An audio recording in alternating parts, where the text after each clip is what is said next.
Hello guys, आज हम class 11 mathematics का एक्सरसाइज 7.1 परम्यूटेशन एंड कॉम्बिनेशन करेंगे। और बहुत ही छोटा और बहुत ही आसान एक्सरसाइज है उन लोगों के लिए जिन लोगों ने पिछली वीडियो जो बेसिक्स की थी वो वीडियो उन्होंने पूरी देखी हो। अगर आपने भी देख लिया होगा तो आप भी आसानी से लगा लेंगे। अगर नहीं देखा है तो डिस्क्रिप्शन में उसका लिंक पड़ा है, वहां से जाके देख लीजिए, या फिर आपको आई वाले बटन पे भी उसका लिंक मिल जाएगा। चलिए फिर देखते हैं इसमें पहला प्रश्न कैसे सॉल्व होगा। अंक 1, 2, 3, 4 और 5 से कितनी 3 अंकीय संख्याएं बनाई जा सकती हैं यदि अंकों की पुनरावृत्ति की अनुमति हो। कंडीशन देखिएगा, दोनों कंडीशन दिए गए हैं कि यदि अंकों की पुनरावृत्ति की अनुमति हो। तो अगर अंकों की पुनरावृत्ति की अनुमति है तो यहाँ पर संख्याएं देखो कितनी संख्या, 1, 2, 3, 4 और 5, कुल 5 अंक है इसके। और यहाँ पर देखो अगर पुनरावृत्ति की अनुमति हो तो जैसे मान लेते हैं कि हमारे पास 3 अंक की संख्या है, तो 1, 2, 3, तो इसमें हम क्या क्या भर सकते हैं भाई। हम इसमें अगर पुनरावृत्ति की अनुमति है तो इन पांचों में से हम कोई भी विकल्प भर सकते हैं, इसमें भी, इस वाले खाने में भी इन पांचों में से कोई विकल्प भर सकते हैं, और इसमें भी कोई पांचों विकल्प भर सकते हैं। क्लियर है? तो फंडामेंटल प्रिंसिपल ऑफ काउंटिंग से क्या हो जाएगा कि इसमें कुल कितने संख्याएं, 3 अंक की संख्याएं बनेंगी, 5 गुणे 5 गुणे 5, तो 5 पंचे 25, पंचे 125। क्लियर है ये बात? समझ में आ गई? देखो भाई क्या होता है ना कि अगर कोई भी बार बार रिपीट करने के लिए कहेगा कि वो हम रिपीट कर सकते हैं, तो रिपीट करने की कंडीशन यही होती है कि हम पहले में भी इन पांचों में से कोई अंक भर सकते हैं, दूसरे में भी इन्हीं पांचों से कोई, यानी अगर हमने एक बार यहाँ पर मान लो 3 लिखा तो हम इसमें भी 3 लिख सकते हैं, इसमें भी 3 लिख सकते हैं, क्योंकि ये पुनरावृत्ति की अनुमति कह रहा है। ठीक है? अगर हम मान लेते हैं पहले में 4 भरा है तो दूसरे में भी 4 भर सकते हो, तीसरे में भी 4 भर सकते हैं। इसका मतलब कि पांचों विकल्प में से हम इन पांचों में से कोई भी तीनों खानों में भर सकते हैं। तो उससे क्या हो जाता है कि फंडामेंटल प्रिंसिपल ऑफ काउंटिंग से 5 गुणे 5 गुणे 5 यानी कुल 125 संख्याएं इस तरह से बनेंगी। दूसरी कंडीशन में ये कह देता है कि भाई पुनरावृत्ति की अनुमति ना हो। अगर पुनरावृत्ति की अनुमति नहीं है तो अगर मान लेते हैं हम पहले में हमारे पास 5 विकल्प थे तो हम 5 भर देते हैं। अब यहाँ पर अगर हम मान लो कि कोई संख्या हम 3 भर देते हैं तो दूसरे में हम 3 नहीं भर सकते, तो यानी इस गाने में भरने के हमारे पास कुल कितने विकल्प बचेंगे? अब 4 विकल्प बचेंगे। अब मान लो कि इसमें हम 5 या 2 भर देते हैं, तो यानी अब हम इसमें न तो 3 भर सकते हैं ना तो 2 भर सकते हैं। तो हमारे पास कुल 5 थे, अब 2 उसमें से कम हो गए, यानी तो 3 भर सकते हैं। क्लियर है ना बात? तो फंडामेंटल प्रिंसिपल ऑफ काउंटिंग से 5 गुणे 4 गुणे 3, तो 5 गुणे 4 5 चौक 20, 20 60, यानी कुल कितने विकल्प भरे जा सकते हैं, यानी कुल कितनी संख्याएं बन सकती हैं अगर पुनरावृत्ति की अनुमति ना हो तो वहां पर 60 संख्याएं बन सकती हैं। ये बात आ गई समझ में? चलो अगला क्वेश्चन देखो। क्वेश्चन नंबर 2 क्या दिया गया है? क्वेश्चन नंबर 2 दिया गया है कि अंक 1, 2, 3, 4, 5, 6 में से कितनी 3 अंकीय सम संख्याएं बनाई जा सकती है। देखिए अब बात पिछले तरह ही है, पहले की तरह, लेकिन इसमें थोड़ा सा घुमा दिए कि 3 सम अंकी संख्याएं। हम पहले वाले वीडियो, इसके पहले की वीडियो में भी हमने पढ़ा था कि सम संख्याएं अगर होती हैं तो हम क्या करते हैं, इकाई का अंक हमारा क्या हो सकता है, इकाई का अंक जो होगा वो या तो इसमें से देखो 2 हो, 4 हो या फिर 6 हो, यही तो हो सकते हैं इकाई के अंक। फिर क्या कहते हैं, यदि अंकों की पुनरावृत्ति की जा सकती है। ठीक है भाई, समझ गए? तो यहाँ पर देखो कुल अंक कितने हैं, कुल संख्या अंक 1, 2, 3, 4, 5, 6, यानी कुल संख्याएं हैं 6, कुल अंक हैं 6। और इकाई के कितने अंक हैं? 3। अब देखो यहाँ पर अगर हम देखें 1, 2 और ये 3। अब देखो अगर हमारा ये इकाई है, ये दहाई है और ये सैकड़ा है, सम संख्या तभी बन सकती है जब इकाई का अंक सम हो। तो इकाई के अंक सम आने की संभावनाएं कितनी है? कितने विकल्प हैं आपके पास? 3 विकल्प, तो यहाँ पर 3 भर देते हैं। फिर ये कह रहा है बाकी में अंकों की पुनरावृत्ति हो सकती है, यानी कुल 6 में से कोई भी अंक यहाँ भर सकते हो और इन्हीं 6 में से कोई भी अंक यहाँ भर सकते हो। यानी यहाँ पर रिपीट अगर चाहो 2, 2, 2, 2, 2, 4, 2, 2, 6, इस तरह से ये आप कोई भी संख्या बना सकते हो। यानी इन दोनों में तो रिपीट हो सकता है और यहाँ पर इन 3 में से कोई एक विकल्प भर सकते हैं। तो ये इस तरह से कुल कितनी संख्याएं बनेंगी? तो हो जाएगा 3 अंकों की कुल सम संख्याएं। फंडामेंटल प्रिंसिपल ऑफ काउंटिंग से 6 गुणे 6 गुणे 3, भाई गुणा कर लो, कितना हो जाएगा? 6 6 36, और 36 यहाँ 108, यानी कुल कितने संख्याएं बनेंगे? 108। समझ में आ गया? देखो भाई यहाँ पर 1 2 3 4 5 6 ये संख्याएं दी थी, इनमें से हमें सम संख्या 3 अंक की सम संख्या बनानी है। तो 3 सम संख्याएं तभी बन सकती हैं जब इकाई का अंक सम हो। तो इकाई का इसमें देखो सम संख्याएं 2 4 और 6 है, तो 2 4 और 6 ये 3 संख्याएं हो गई।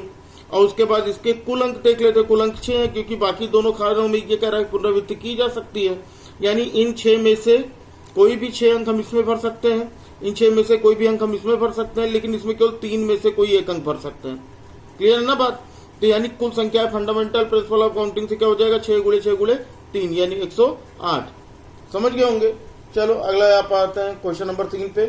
क्वेश्चन नंबर 3 देखो क्या कह रहा है, अंग्रेजी वर्णमाला के प्रथम 10 अक्षरों से, यानी अंग्रेजी वर्णमाला के प्रथम 10 अक्षर A B C D E F G H I हो गया। 1 2 3 4 5 6 7 8 9 और J। अब देखो ये आपको लिखने की जरूरत नहीं, केवल समझाने के लिए बता रहा हूं। अंग्रेजी वर्णमाला के प्रथम 10 अक्षरों से कितने 4 अक्षर के कोड बनाए जा सकते हैं? अच्छा 1 2 3 और 4, कितने 4 अक्षर के कोड बनाए जा सकते हैं? फिर क्या, यदि किसी भी अक्षर की पुनरावृत्ति नहीं की जा सकती, तो भाई बहुत आसान है। अगर हम किसी भी अक्षर की पुनरावृत्ति नहीं कर सकते, इसका मतलब इस 10 में से अगर हम मान लो पहले वाले में इन्हीं 10 में से हम कुछ ना कुछ तो भर सकते हैं, तो इसके मतलब यहाँ पहले वाले खाने में भरने के लिए हमारे पास पूरे 10 विकल्प हैं। अगर हम मान लो इसमें डी भर देते हैं तो ये डी कम हो जाता है। तो अगले खाने में भरने के लिए, क्योंकि रिपीट तो नहीं हो सकता, तो अगले खाने में भरने के लिए हमारे पास कुल कितने विकल्प हो जाएंगे? ये तो खत्म हो गया 10 में से 1, तो यानी 9 बचा। फिर अगले में घटता चला जाएगा, ये 8 और इसमें 7, इस तरह से ये सारी संख्याएं भरी जाएंगी। रिपीट नहीं कर सकते, तो रिपीट अगर नहीं कर सकते, जो इसमें भर दिया वो इसमें नहीं होगा, यानी इन तीनों में नहीं होगा, और जो इसमें भर दिया वो इन दोनों में नहीं होगा, और जो इसमें भर दिया वो इसमें नहीं होगा। तो यानी सभी संख्या एक एक करके घटती जाएंगी ना, जो भर देंगे वो अगले में कम हो जाएंगी। तो यानी पहले में 10, दूसरे में 9, तीसरे में 8 और अगले में चौथे में 7। तो इस तरह से फंडामेंटल प्रिंसिपल ऑफ काउंटिंग से कुल कितनी संख्याएं बन जाएंगी? 10 गुणे 9 गुणे 8 गुणे 7, और इनका गुणा करो तो हो जाएगा 5040, यानी कुल कितनी संख्या बनेगी? 5040। लेकिन अगर यही क्वेश्चन ये कहा होता कि पुनरावृत्ति की अनुमति है, तो भाई पहले में भी 10 भरते, दूसरे में भी 10, क्योंकि पुनरावृत्ति अगर यहाँ पर हमने बी लिख दिया तो इसमें भी हम बी भर सकते थे, इसमें भी बी भर सकते थे, इसमें भी बी भर सकते थे। तो यानी कहने का मतलब है कि पहले खाने में भी 10 विकल्प होते, दूसरे में भी, तीसरे में भी और चौथे में भी, सभी में 10-10 विकल्प होते। इस तरह से कुल संख्याएं कितनी आ जाती? इस तरह 10,000 आ जाती। लेकिन यहाँ पर हमको किस क्वेश्चन में क्या पूछा है? पुनरावृत्ति की अनुमति नहीं है। तो अगर नहीं है तो पहले में 10, दूसरे में 9, तीसरे में 8 और चौथे में 7, तो इसका गुणा करेंगे तो हो जाएगा 5040। क्लियर है? चलो अगली वीडियो अगला क्वेश्चन देखते हैं। अगले क्वेश्चन में इसने कहा, बहुत ध्यान से देखना ये क्वेश्चन क्या है, 0 से 9 तक के अंकों का प्रयोग करके कितने 5 अंकीय टेलीफोन नंबर बनाए जा सकते हैं? किससे? 0 से 9 तक के अंकों का प्रयोग करके कितने 5 अंकीय टेलीफोन नंबर बनाए जा सकते हैं? तो अंक कौन कौन से हैं? 0 से 9 तक, यानी 0 1 2 3 4 5 6 7 8 और 9, है ना? ये तो अंक। अब कुल अंक कितने हो जाएंगे भाई? अगर इनको हम काउंट करें तो यहाँ पर कुल संख्याएं कितनी हो गई? 10। कुल संख्याएं कितनी हो गई? 10। देखो 0 से लेके 9 तक, अगर 1 से 9 तक कहा जाता तो 9 होती, यहाँ गलती न कीजिएगा। 1 से 9 तक में कुल कितनी संख्या होती है? 9, लेकिन उसमें 0 भी इंक्लूड है, इसका मतलब कुल कितनी संख्या हो गई? 10 संख्या हो गई। अब ये कह रहा है कि हमें 5 अंक का टेलीफोन नंबर बनाना है, 5 अंक का टेलीफोन नंबर बनाना है। ठीक है? कंडीशन ये है कि यदि प्रत्येक नंबर 67 से प्रारंभ हो, यानी पहले खाने में केवल और केवल 6 आ सकता है और दूसरे खाने में केवल और केवल 7 आ सकता है। यानी यहाँ पर भरने, पहले खाने में भरने का केवल एक विकल्प है, वो है 6, और दूसरे खाने में भी भरने का केवल एक विकल्प है, वो है 7। ये बात आ गई समझ में? यानी जो भी नंबर शुरू होगा, जो भी टेलीफोन नंबर, वो 67 से शुरू होना चाहिए। तो भाई इन नंबर में 6 हो गया, 7 हो गया। पहले खाने में केवल एक ही विकल्प है 6 भरने का, दूसरे खाने में केवल एक ही विकल्प है 7 भरने का, क्योंकि 67 से शुरू करना है। अब तीसरे खाने में आते हैं। यहां पर इसने कहा कोई अंक एक बार से अधिक नहीं आता है, कोई अंक एक बार से अधिक नहीं आता है। तो यानी 6 एक बार आ गया, 7 एक बार आ गया, इसका मतलब अब ये दोनों संख्याएं आगे नहीं आएंगी। तो यानी 10 संख्याएं थी, 2 संख्याएं पहले ही हो गई, तो अब कितनी संख्या विकल्प हमारे पास बचे हैं? 8 विकल्प। यहाँ कितने विकल्प बचे हैं? 8। यानी 6 और 7 में से हम और कोई भी संख्या यहाँ भर सकते हैं। अब मान लो कि अगर हम यहाँ पर 4 भर देते तो ये 4 भी हमारा कैंसिल हो जाता, क्योंकि 6 भरा जा चुका, 7 भरा जा चुका और 4 भरा जा चुका। तो इसका मतलब अब 3 कम हो गए। तो इसका मतलब यहाँ पर भरने के हमारे पास बचे हैं केवल 7 विकल्प। उसी तरह से आगे आते हैं तो अब बचेंगे केवल 6 विकल्प, क्योंकि रिपीट नहीं हो सकता। जैसे मान लेते हैं यहाँ 7, यहाँ पर हमने 3 भर दिया, तो अब ये 3 तो दोबारा भरा नहीं जाएगा ना। तो कुल कितने विकल्प बचे? 1 2 3 4 5 6, यानी 6 में से हम कोई यहाँ एक संख्या भर सकते हैं। ये समझ में आया? ये आपको लिखना नहीं है, मैं आपको समझाने के लिए बताता हूँ। तो यहाँ पर क्या हो जाएगा? फंडामेंटल प्रिंसिपल ऑफ काउंटिंग से अब कितने संख्याएं, कुल कितने संख्या हो सकती हैं, कितने फोन नंबर बन सकते हैं? 1 गुणे 1 गुणे 8 गुणे 7 गुणे 6। अब इन्हीं का भैया गुणा कर लो, जितना भी आएगा वो उसका आंसर हो जाएगा। कितना हो जाएगा? 8 7 56 और 56 336, ये हो गया आंसर। यानी कुल 67 से शुरू होने वाले 336 फोन नंबर बनाए जा सकते हैं। क्लियर के बाद चलो अगला प्रश्न देखते हैं। फिर संख्या 5 देखो, एक सिक्का 3 बार उछाला जाता है। भाई ये सिक्का उछाला जाता है, हाई स्कूल में भी आया, 11th में आया और ये 12th में भी आएगा। ये पीछा छोड़ने वाला नहीं है आपका, तो बहुत कायदे से ये समझ लो कि क्या है ये। एक सिक्का 3 बार उछाला जाता है और परिणाम अंकित कर लिए जाते हैं। परिणामों की संभव संख्या क्या है? ठीक है, समझिए। एक सिक्का है और 3 बार उछाला जाता है। मान लो कोई भी सिक्का अगर उछाला जाता है तो उस सिक्के को उछालने पर क्या आने की संभावनाएं होती हैं? या तो हेड या तो टेल। यानी कुल कितनी संभावनाएं हैं? 2 संभावनाएं। और यही सिक्का उछाला जाता है 3 बार।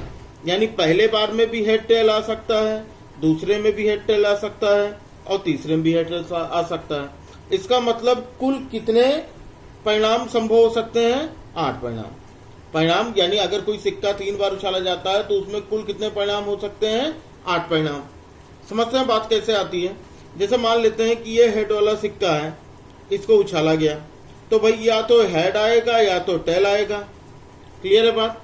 फिर से इसी सिक्के को उछाला गया तो या तो हेड आएगा या तो टेल आएगा। इस टेल वाले को फिर से उछाला गया तो यहाँ या तो हेड आएगा या तो टेल आएगा। तो कुल कितने मान हुए? 1 2 3 4।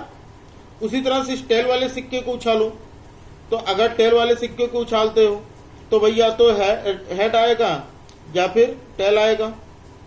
फिर हेड वाले को उछालोगे तो या तो हेड आएगा या फिर टेल आएगा। भाई सिक्के में 2 ही चीजें तो आ सकती हैं, या तो हेड या फिर टेल।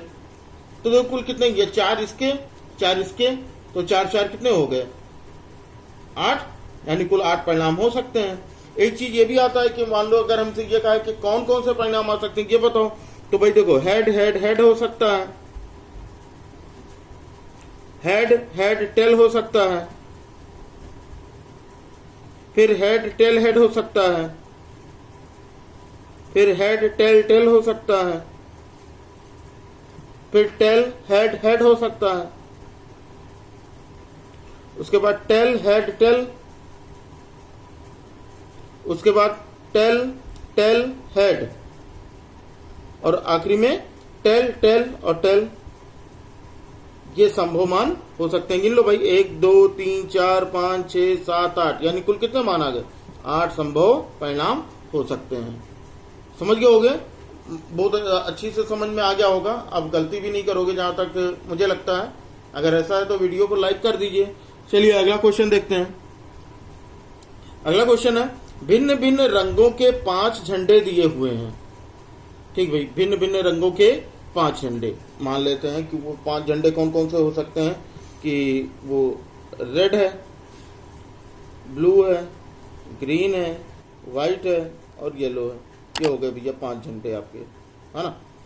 अब 5 झंडे दिए गए, कितने विभिन्न संकेत बनाए जा सकते हैं यदि प्रत्येक संकेत में दो झंडों, एक के नीचे दूसरे, अच्छा दो झंडों यानी एक कलर यहां पर होगा और एक कलर यहां पे होगा, प्रयोग की आवश्यकता पड़ती है। तो एक चीज देखो भाई, अगर हम यहाँ पर कलर झंडे बनाते हैं तो हमारे झंडे कैसे बन सकते हैं? पहले वाले में हमारे पास कुल कितने विकल्प हैं? पहले वाले में अगर हम पहले में भरना चाहें तो यहाँ पर हमारे पास कितने रंग भरने के विकल्प है? 1 2 3 4 5, यानी पहले में तो हम 5 में से कोई भी रंग भर सकते हैं। लेकिन दूसरे में हमारे पास केवल 4 विकल्प बचेंगे। भाई संकेत बनाने के लिए अगर हम ये ऊपर नीचे दोनों, अगर ये रेड और ये भी रेड कर दें तो क्या कोई संकेत बन पाएगा? नहीं बन पाएगा ना। यानी यहाँ रेड के साथ ब्लू हो सकता है, रेड के साथ ग्रीन हो सकता है, रेड के साथ व्हाइट हो सकता है, रेड के साथ येलो हो सकता है, तब ये संकेत बनेगा। यानी दूसरे वाले विकल्प में अगर हमने पहले में रेड भर दिया तो दूसरे वाले में केवल हम 4 विकल्प हैं हमारे पास, तो यहाँ पर हम केवल 4 रंग ही भर सकते हैं। इस तरह से कुल कितने संकेत बन सकते हैं? फंडामेंटल प्रिंसिपल ऑफ काउंटिंग से 5 × 4, तो 5 चौक 20, यानी इस तरह से हमारे कुल 20 संकेत बन सकते हैं। बात आ गई समझ में? चलो अब देखो, ये जितना भी ये कॉन्सेप्ट था ये पहले वाले बेसिक के हिसाब से था। अब इसके बाद जो एक्सरसाइज 7.2 शुरू होगी उसके पहले मैं उसका बेसिक्स बताऊंगा और उसके बाद फिर उस एक्सरसाइज को सॉल्व कराऊंगा, है ना। तो आज के वीडियो में इतना ही है। और ये एक्सरसाइज दोबारा से लगाइएगा और ये कमेंट बॉक्स में बताइएगा कि वीडियो आपको कैसी लगी और क्वेश्चंस आपको समझ में आ रहे हैं या नहीं आ रहे हैं। चलो फिर मिलते हैं अगले वीडियो में। जय हिंद, वंदे मातरम।